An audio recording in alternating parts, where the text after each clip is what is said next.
금강산에 12,000봉 8만 구암자 그렇게 얘기하잖아, 그죠? 그래서 12,000봉이라는 것은 실제 잔잔한 봉우리까지 치면은 12,000봉이 더 될 수도 있고 많다는 뜻이죠. 8만 구암자 하면은 더 많다는 뜻이야. 이렇게 골짝골짝이 절이나 암자가 한두 개씩 있었다는 뜻이죠. 그 다음에 신계사는 아까 말씀드렸던 대로 이제 519년이라고 하는데, 해인사 같은 경우가 제가 본사지만은 802년이에요. 유점사가 본사였고, 거기 사대 사찰이 있었는데, 외건강 쪽에는 신계사, 내건강 쪽에는 장안사, 표원사가 있어. 지금은 남아있는 데는 표원사가 오리지널로 남아있고, 신계사는 이제 2010년 전에, 2007년도에 완전히 낙성을 한 거죠. 유점사는 다 없어지고, 장안사도 없어졌어요. 근데 조선 고적도부라고 하는 책에 일본 사람들이 다 찍어놓은 사진들이 있어. 우리나라 모든 문화재를 일제가 정말 아주 치밀하게 통치를 하기 위해서 아마 한 7만 5천 컷 정도 있겠죠. 대표적으로 교장각이라든지 국립문화재연구소라든지 박물관에, 중앙박물관에 있단 말이야. 거기에 근거를 해서 이제 저 신계사를 복원했던 거고, 그 조선 고적도부에 나오는 사진대로 그대로 복원하려고 남북한의 머리를 맞댄 거죠. 그래서 이제 원래 신계사라는 것은 신비한 계곡에 있는 절이다, 이런 뜻이에요. 내륙에 있는 우리 본사인 해인사만 하더라도 802년 신라 말기로 보는데, 여기는 굉장히 초창기에 불교가 들어온 거죠. 519년 6세기 초부터면요. 네. 그래서 어쨌거나 법타스님께서 일찌감치 그 80년대부터 북한을 왔다 갔다 하시고 하면서 그 얘기를 계속 하신 거죠. 우리가 남북 통일이 비정치적인 것부터, 우리 역사를 복원하는 것부터, 우리 문화를 교류하는 것부터 하자. 사실 우리는 친일 청산을 못 해가고 말이 많은데, 북한에는 친일 청산을 확실히 했잖아요.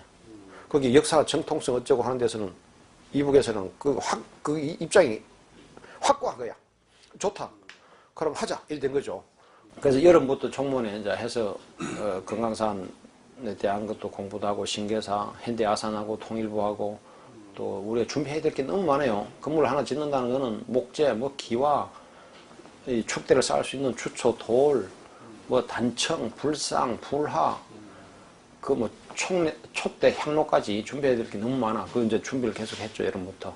부처님 세 분을 모시면은 대웅보전이라 하고, 그냥 석가모니 부처님을 가운데 모시고 양쪽에 문수보현을 모시면은 대웅전이라고 그래. 둘 다 사진이 있어.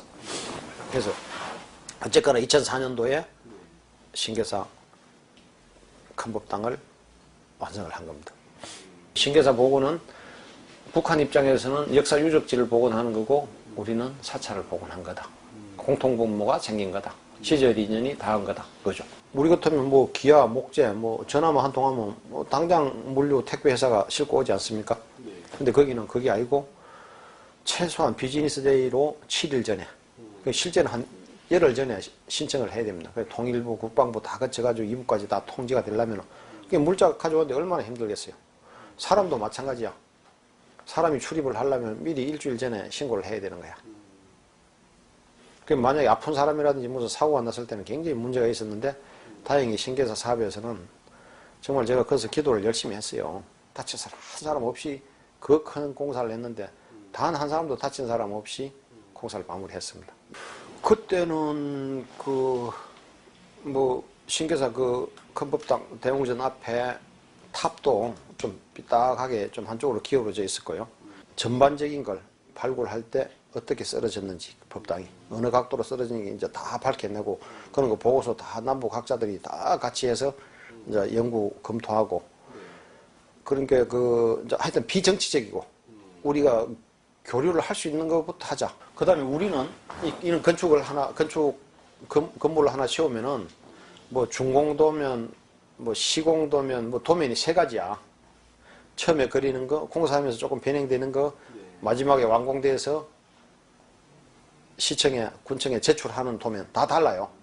근데 이북은 안 그래. 한 번 딱 그려지면은 그 끝까지 해야 돼. 중간에 이거 고치고 안 돼. 굉장히 경색돼 있죠. 근데 학자들이 건축 용어도 달라.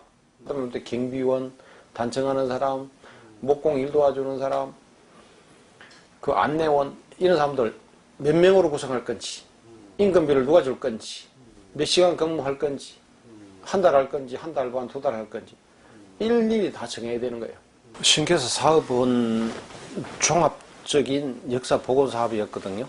그래서 남북 학자들이 모이기도 하고 또 하다못해 남북 정보기관 이른바 요원들이 접촉을 하기도 했고 우리 대한불교 조계종하고 또 조선불교도 연맹 줄여서 조불련이라고 하는데 그 만나서 얘기도 하고 수없는 회의를 했습니다. 일제가 우리 조선, 우리 한국을 갖다가 영구 지배할 목적으로 모든 문화재에 대해서 사진 기록, 유리 원판으로 남겨놓은 게 제가 알기로 한 7만 5천 컷 정도 되는 걸로 알고 있습니다. 그래서 서울대학에 있는 규장각, 또 국립중앙박물관, 또 국립문화재연구소 이런 데 등등 여러 군데 흩어져 있을 거예요. 그래서 가장 중요한 건 아까 교수님 말씀하신 대로 조선 고적도보에 나오는 걸 하는 거야. 그 사람들은 아까 말했잖아요. 치밀하게 찍어놨어요. 전문가들이 찍은 거예요. 조선을 완전히 영구 통치할 거라고 사상까지 문화까지 역사까지 완전히 폭압으로 눌리거나 왜곡시켜버린 거야. 근데 아이러니하게도 그 자료들이 이런 거 복원할 때 굉장히 도움이 됐다는 사실이야. 정말 참 역사의 어떤 반전이죠. 그런 거 했고 그 다음에 1951년도 6월 25일 날인가 하여튼 6.25 1년 후에 미군들이 그 인민군들이 숨어 있다는 명목 아래 신계사를 완전히 불바다를 만들어 버립니다. 폭탄을 어마어마하게 쏟아부어가지고 그러다 보니까 조선 고적도보에 있다 하더라도 주축들이 다 날아가 버렸어. 네. 이제 우리 입장에서는 우리 불교니까 이제 불교 성지 금강산에 4대 사찰 중에 하나인 신계사를 복원한다는 종교적인 불교적인 입장이지만은 이북에서는 그게 뭐 그 중요 사적 97호인가 뭐 몇 호로 돼 있어요. 그래서 우리는 금강산 4대 사찰 중에 하나인 신계사를 복원하는 기고 이북 사람들이 볼 때는 김일성 주석과 김정일 장군님의 교시를 받들어 가지고 이거 복원하라 했다 이거야. 신계사는 그 짓는 과정에서 서해안에 교전도 일어나고 1차 핵실험도 일어나고 별일이 다 있었어. 그리고 김일성 국방위원장이 그 비로봉까지 왔다 갔다고 핵실험 하기 직전에. 그런데도 신계사는 한 번도 중지된 적이 없어. 그래서 역사적 의의가 있다는 거죠.